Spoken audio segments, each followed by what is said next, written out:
முக்கிய செய்தி. காவல் ஆணையருக்கு நீதிபதிகள் கேள்விகளை எழுப்பியிருக்கிறார்கள். விசாரணையின் போதே குற்றவாளி ஒருவர்தான் என்று எப்படி முடிவுக்கு வர முடியும் என்று இந்த அண்ணா பல்கலைக்கழகத்தில் மாணவிக்கு நேர்ந்த பாலியல் வன்கொடுமை வழக்கை தாமாக முன்வந்து விசாரணைக்கு எடுத்துக்கொண்ட உயர்நீதிமன்றத்தினுடைய நீதிபதிகள் காவல் ஆணையருக்கு கேள்விகளை முன்வைத்திருக்கிறார்கள்.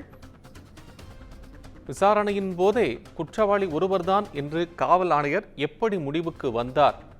சென்னை அண்ணா பல்கலைக்கழக மாணவி பாலியல் வன்கொடுமை வழக்கை தாமாக முன்வந்து விசாரணைக்கு எடுத்திருக்கக்கூடியது சென்னை உயர்நீதிமன்றம். இந்த சூழ்நிலையில் விசாரணையின் போதே ஒருவர்தான் குற்றவாளி என்ற முடிவுக்கு அவர் எப்படி வந்தார் காவல் ஆணையர் என்கின்ற கேள்வியை முன்வைத்திருக்கிறார்கள்.